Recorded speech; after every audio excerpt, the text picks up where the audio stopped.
उत्तर प्रदेश में विधानसभा चुनाव के पहले आपको तमाम तरह के कार्यक्रम देखने को मिलने वाले हैं क्योंकि संगठन की ओर से पूरी रणनीति बना ली गई है। एक तरफ जहां देखने को मिला है कि विधानसभा से मुख्यमंत्री योगी आदित्यनाथ के द्वारा एक बड़ा ऐलान किया गया है कर्मचारियों के लिए, आशा बहुओं के लिए, आंगनबाड़ी कार्यकर्तियों के लिए, तो वहीं पर देखने को मिला है कि दूसरी ओर संगठन के द्वारा साफ तौर पर ये बात कही जा रही है कि इस बार आर पार की लड़ाई होगी और जब तक सभी समस्याओं का हल नहीं हो जाएगा तब तक इनके द्वारा कार्यक्रम किया जाएगा। आपको बता दें कि 23 अगस्त से ही कार्यक्रमों की बैठकों की शुरुआत होने वाली है, जिसमें आपको देखने को मिलने वाला है कि 23 अगस्त को सबसे पहले ग्राम रोजगार सेवकों को लेकर एक बैठक होने वाली है। इसके बाद आंगनबाड़ी और आशा बहुओं को लेकर भी एक बड़ी बैठक प्रस्तावित है और आगे चल के अक्टूबर में आशा वर्कर्स को लेकर बड़ा कार्यक्रम भी आपको देखने को मिलने वाला है। लेकिन आपको बता दें कि आचार संहिता लगने के पहले ही संगठन के द्वारा साफ तौर पे ये बात कह दी गई है कि लगातार कार्यक्रम होते रहेंगे और बीच बीच में कार्यक्रम किया जाएगा ताकि सरकार को ये अवगत करा दिया जाए कि इस बार कर्मचारी श्रमिक पीछे हटने वाले बिल्कुल भी नहीं है। फिलहाल इस वक्त पर ग्राम रोजगार सेवकों, आंगनबाड़ी कार्यकर्तियों, आशा बहुओं, मिड डे मील वर्कर और अन्य श्रमिकों के लिए संगठन की क्या कुछ तैयारी है, इस विषय पर ज्यादा जानकारी देते हुए प्रदेश अध्यक्ष विजय विद्रोही ने क्या कुछ कहा है, आप भी सुनिए। विजय विद्रोही जी, आपका हमारे चैनल अटल टीवी पे बहुत बहुत स्वागत है।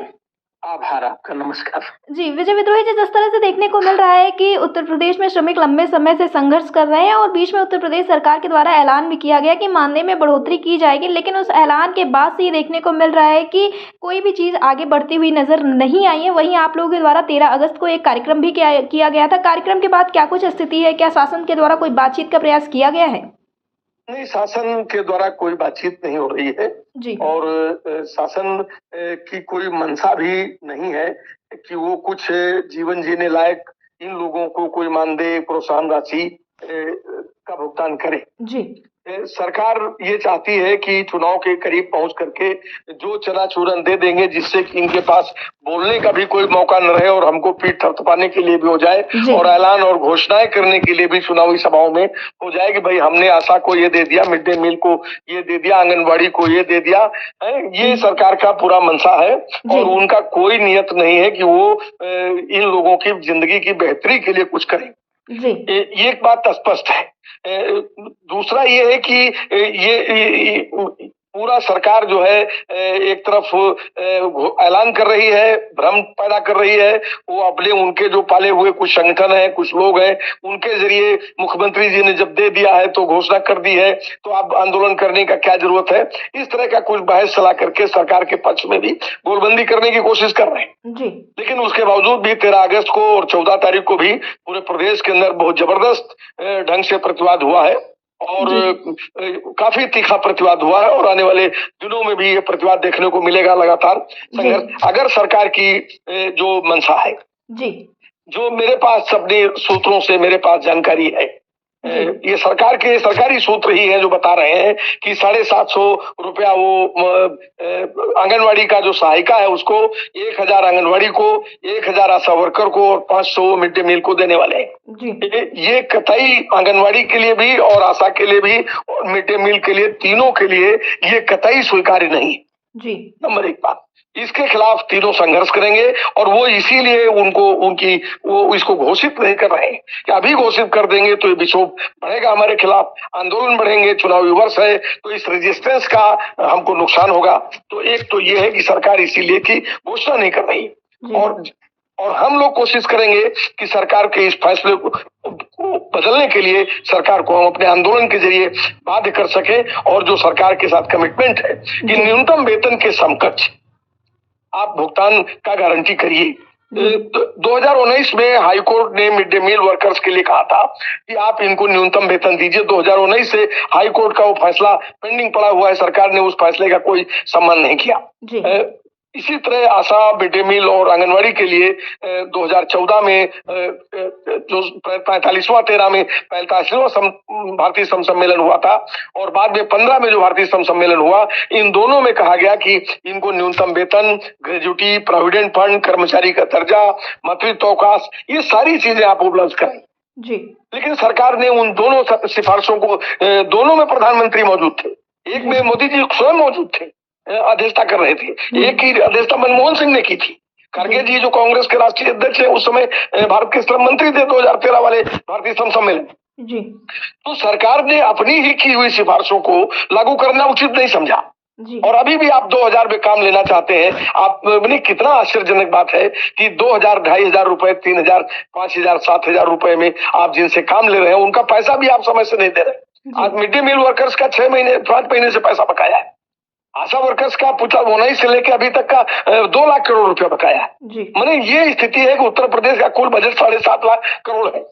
और जो है आशा वर्कर्स का खाली केंद्र और राज्य से आने वाले जो मद है उनसे बकाया 2 लाख करोड़ पहुंच गया। जी, तो सरकार कितनी असंवेदनशील है कि 2000 पाने वाले लोगों का भी वेतन आप समय से मानदेय प्रोत्साहन राशि नहीं दे पा रहे हैं, तो आप जी, क्या बढ़ाएंगे?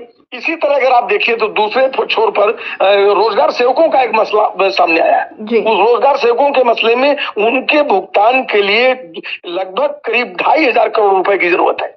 जी, उनका जो है 18 से बकाया है, 19 का बकाया है, 19-20 का बकाया है, 20-21 का बकाया है, 21-22 का बकाया है, 22-23 का बकाया है, 23-24 का बकाया है, 24-25 का बकाया है और 26 अभी तक का बकाया है। जी, सरकार ने 57 करोड़ रुपए दिए कुल।